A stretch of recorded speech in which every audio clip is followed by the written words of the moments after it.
Miguel Ángel. Solo con oír el nombre ya sabemos de lo que hablamos, ¿verdad? Genialidad pura, el Renacimiento en su máxima expresión. Pero, ¿y si os digo que la vida del hombre que nos dio el David o la Capilla Sixtina fue una contradicción constante? Un genio, sí, pero también un hombre profundamente atormentado. Y ese es el enigma que vamos a intentar descifrar hoy. Y para empezar, nada mejor que una frase suya. Esta en concreto lo resume todo. Por muy rico que fuera, siempre he vivido como un pobre. A ver, pensemos un momento en esto.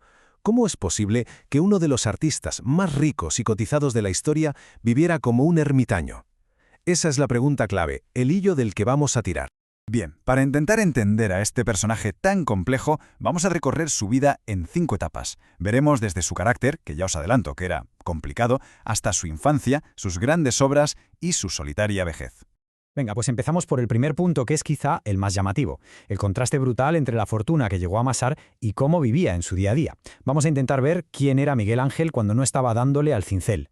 Y para que nos hagamos una idea de lo que hablamos, ojo a la cifra. Su patrimonio, si lo pasamos a dinero de hoy, rondaría los 7,5 millones de dólares. Una auténtica barbaridad para la época. Y bueno, también para la nuestra. Era sin duda un hombre muy, muy rico. Y a pesar de todo ese dinero, ¿cómo vivía? Pues así. Su amigo y biógrafo, Condivi, lo contaba muy bien. Comía lo justo para no morirse, no por placer. A menudo dormía con la ropa de trabajo puesta, botas incluidas. Tenía fama de melancólico y la verdad es que le gustaba estar solo. Lo importante aquí es que esta pobreza no era porque no tuviera más remedio, era una elección, totalmente autoimpuesta. Vale, ¿y de dónde viene todo esto? Para encontrar el origen de esa personalidad tan particular, tenemos que volver atrás, a su infancia. Y ya os digo que no fue precisamente un camino de rosas, fue una época que lo marcó para siempre con una sensación de abandono y una conexión casi mística con la piedra. Su vida, desde el principio, estuvo llena de ausencias. Nacido en una familia noble, sí, pero que iba a menos. Su madre estaba siempre enferma, así que lo entregaron a una nodriza, que era la mujer de un picapedrero. Luego, con solo 6 años, su madre muere, y a los 13, en contra de lo que quería su padre, lo deja todo para ser aprendiz de pintor. Un inicio complicado, desde luego. Pero lo más curioso de todo esto es cómo lo explicaba él mismo. Fijaos que decía, con bastante ironía, que su talento venía de haber mamado los martillos y cinceles con la leche de su nodriza. Es una forma muy poética de decirlo, ¿no? Como si su verdadera familia no fueran las personas, sino la propia piedra. Bueno, y ahora vamos a ver cómo toda esa infancia tan dura se transformó en una energía creativa brutal. Porque su llegada al mundo del arte no fue poco a poco, no. Fue una explosión de talento que lo convirtió en una estrella casi de la noche a la mañana. Mirad, con solo 24 años. 24.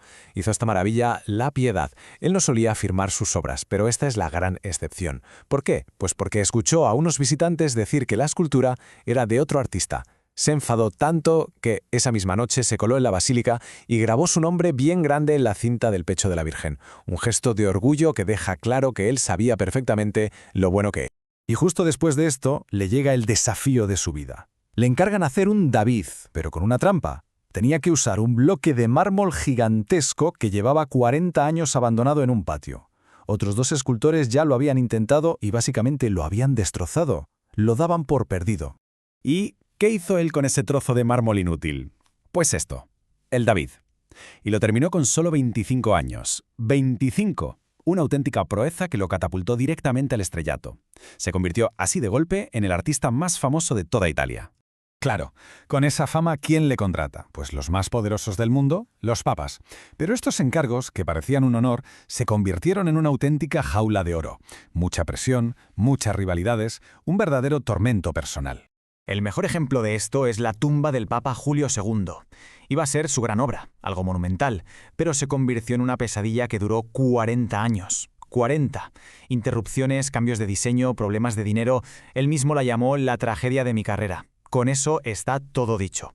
Y en medio de todo ese lío, el Papa va y le encarga otra cosa. Algo que él, que se sentía escultor por encima de todo, no quería hacer ni en pintura, valga la redundancia, pintar el techo de la Capilla Sixtina. Para que nos hagamos una idea de la locura que fue aquello, empecemos por el tamaño. Más de 500 metros cuadrados de techo. Y en todo ese espacio no pintó 4 cosas, no. Pintó un universo entero, más de 300 figuras, 300 personajes, cada uno con su propia expresión, su propia historia. Una locura. Y aquí viene lo más increíble de todo. Hizo esta obra monumental, trabajando prácticamente solo, en solo 4 años. 4 años subido a un andamio, con la pintura chorreándole por la cara. Es que es algo que se escapa a la lógica. Casi sobrehumano. Claro, todo esto nos da una idea de quién era. Pero no estaba solo en el Renacimiento. Su gran rival, como todos sabemos, era Leonardo da Vinci. Y no podían ser más distintos. Leonardo era sociable, un hombre de mundo, muy teórico. Miguel Ángel, todo lo contrario, solitario y de mancharse las manos. Hay una anécdota muy buena de un día que se encontraron por la calle. Leonardo intentó ponerlo en aprietos con una pregunta de cultureta, y Miguel Ángel, que no tenía muchas pulgas, le soltó una bordería recordándole su gran fracaso con una estatua. Dejó a da Vinci callado. Y con esto llegamos a la última etapa de su vida. Unos años marcados por la soledad, sí, pero también es cuando aparecen dos personas que consiguen por fin romper ese caparazón. Y también es una época de mucha angustia espiritual, algo que se ve perfectamente en sus últimas obras. Pues sí, en su vejez hubo dos personas que lograron llegar a él. Por un lado, la poeta Vittoria Colonna, con quien tuvo una amistad profundísima, muy intelectual, probablemente la única mujer con la que tuvo una conexión real en toda su vida. Y por otro, el joven noble Tommaso de Cavalieri, al que le dedicó poemas de amor y admiración que eran, bueno, muy intensos. Y ese tormento interior del que hablábamos se ve clarísimo en sus últimas obras. En el juicio final, que pintó muchos años después del techo de la Sixtina, hay un detalle que pone los pelos de punta. San Bartolomé sujeta la piel de un mártir, y se cree que la cara de esa piel desollada es en realidad un autorretrato de Miguel Ángel. Así de atormentado se sentía. Sus poemas de aquellos años lo confirman. Escribe cosas como esta, donde se ve que el arte, que había sido el centro de su vida, ya no le sirve, ya no le da paz. Ante la muerte solo le quedaba la fe, ese amor divino del que habla.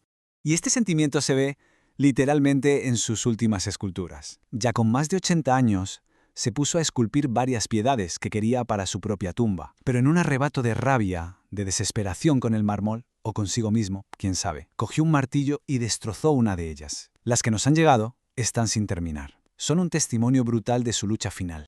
Y todo esto nos deja con una última reflexión. Miguel Ángel murió prácticamente solo, acompañado por un par de amigos, entre ellos Tommaso. Nos dejó un legado que, bueno, ha definido nuestra cultura. Pero cuando miras su vida, es imposible no preguntarse, ¿merece la pena la gloria eterna si el precio es una vida de soledad y tormento? Ahí lo dejo.